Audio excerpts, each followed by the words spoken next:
Okay, so the last thing we talked about was there is a change in some politics during this radical Republican Reconstruction phase, where you know, the one of the houses of the state legislature in South Carolina, the majority were African American politicians. Then I gave the example that Lance Bruce was another person who will become a senator. And then you also have Hiram Rebels, who will also be a senator. And what's cool about that is he's the one who took Jefferson Davis's Senate spot in Mississippi. Okay? All right, so white Southern resistance. Okay? Just note that there will be, the KKK was established during Reconstruction, and it was by former Confederate soldiers like Nathan Bedford Forrest, who actually did something called the Pool Massacre, which happened, it was either in Mississippi or, I think it was Mississippi, but it could have been Tennessee. But there was a thing where like these Union soldiers became POWs, and you know, once you surrender, you're supposed to become like a POW and like be kept safe. And he had those African American Union soldiers who surrendered. He misled them on purpose and then massacred them. Okay, so that guy is the founder of the KKK. Okay, let's see. I do want to point out in terms of our notes before we get there, land distribution. Remember, the extreme radicals like Thaddeus Stevens wanted to take all the land in the South, all that property, and divide it up. And really the only a couple of places like Sea Islands and like some parts of South Carolina, the coast, those were only a couple of places where land was given to some former slaves. So overall, you'd say that did not happen, okay? But so white Southern resistance, okay, the KKK, again, Nathan Bedford Forrest is the general there. And it's mainly about white supremacy. It's not about immigrants yet. It's about white supremacy. It's purely about race, okay? And this was a secret group. And even like, you know, your preachers, your mayors and stuff were most likely part of the KKK. And it was a secret terrorist organization to maintain white supremacy through intimidation, violence, lynching, which lynching means where someone is killed without due process, okay? Meaning like their rights, okay? It will be very, very strong for the first couple of years, and Congress will pass the enforcement acts, okay? The purpose of the enforcement acts, okay, is to basically protect these African Americans and weaken or maybe even get rid of the KKK, okay? And so this will allow the military to go and try to infiltrate and get rid of the KKK. There will basically be, it was overall a little weak, but the federal government will go in. Grant is really big on getting rid of the KKK. That's like his number one thing, okay? And what's going to happen is this constant attack, like investigations and stuff from the federal government will lead to the KKK kind of dying out for now. It'll come back in the 1920s, okay? But just note, KKK is created during Reconstruction. The enforcement acts are trying to break up the KKK, and Grant's really big on breaking it up, okay?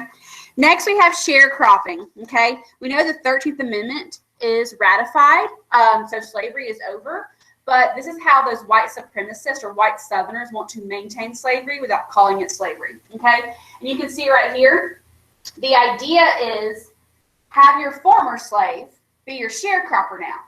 Okay, do they have money to own land? No, the sharecropper does not own. So what they do is they say, look, if I can use your land and you give me the seed for like, you know, crops and stuff, I will give you half of my harvest, like half of the crop. And then that profit, half of that profit will basically pay for the land I use like every year. Does that make sense? So the rule is the sharecropping contract for most people is the guy who owns the land says, look, whatever materials you use, the shovels, the clothing, the food, you have to buy it from this said general store, okay? So the sharecropper will, anytime they need stuff, he has to buy it from this one store. It'll be like a store account, okay? And then the sharecropper does his job. He plants, he harvests, okay? Then they settle up, okay? the sharecropper doesn't go and sell the harvest. The sharecropper gives it to the guy who owns the land to sell the harvest. You see already it's going to be skewed because that guy could lie about how much money he made from the harvest. You see that? Then when they're settling up, after the guy in the suit sells the stuff, they settle up. And he says, oh, sharecropper, you made this much profit. However, your debt from the general store is greater than what the profit was. So next year, we're going to have a new contract where basically instead of 50%, the next year will be 55%. But do you see, the purpose of sharecropping is to kind of keep slavery without calling it slavery, because now they're not bound by their master. The sharecropper is bound by the debt. And every year is going to keep on. So you see, okay, eventually there will be things passed in contracts that say, hey, if you have a debt and you die, your children are now bound to this contract. Sounds a lot like slavery, okay? Tenant farming is similar. It's the idea where you rent, but I will say, if I were you, just know that like sharecropping and tenant farming and the cropland system are examples of maintaining slavery without calling it slavery. But I hope you know more in detail about sharecropping, how that works, that cycle of indebtedness. And don't worry about that thing there, okay? All right, so again, the debt will basically make that sharecropper, who was most likely a former slave, bound to the land, okay? All right, so want to point out that, for instance, there'll be some race riots in 1866 in Memphis and New Orleans, okay? Because again, you have some progress for African Americans, but then you have like the KKK and some white supremacists, and there's a lot of frustration that lead to some big race riots, okay? A lot of lynching. There's something called the Colfax Massacre, which 150 African Americans were massacred after surrendering. This is after Bedford Forest and the KKK. So here's another example of that too. Okay, let's see. So we have the election of 1872, which is Grant's second election. Okay, want to point out in 1871 and 1872, I told you that the federal marshals are really going to target the KKK, and the KKK will die out. Okay, also though, the North's commitment starting in the early 1870s to like really reform the South is going to wane. Make sure you see that word. That word is really important. That means decrease. Okay, so it's the idea of, the KKK is kind of going out. So like we did what we needed to do. And so eventually in 1873, there's going to be a panic, an economic crisis. And people are like, look, let the South make their own decisions. We got bigger problems in America, like a depression, and the KKK is gone, like that commitment to, and there's some Reconstruction, Southern corruption going on. So they're like, look, let's just start withdrawing. Does that make sense? Okay, so let's talk about, I'm just going to go over a couple of things. Grantism. I'm skipping down. Just note, Grant's failures. Okay? Grantism. Grantism means corruption. So the fact that, now was Grant corrupt? Probably not. It was his cabinet members who were corrupt. Okay? You have something called the credit mobile. Okay, and it's like credit, and then it's like MOBILIER. This was, remember I told you that Pacific Railway Company that the government paid for railroad companies to build a transcontinental railroad? This was a fake railroad company. And so this is taxpayer money paying this construction company to build a railroad, and ended up being a fake railroad company taking taxpayer money. Okay? The problem is that they didn't want to get investigated and go to jail. So what did they do? They basically paid a bribe to the vice president, Colfax. Okay, so that's an example of corruption. Now, was Grant involved? No, but it was his vice president who was involved. So you see, he's guilty by association.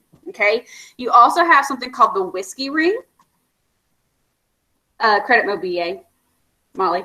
The whiskey ring. Okay, there was whiskey taxes Okay, and there were a couple of whiskey distilleries who, instead of paying this large whiskey tax that would have gone to revenue for the federal government, they just paid directly to one of Grant's secretaries to cook the books.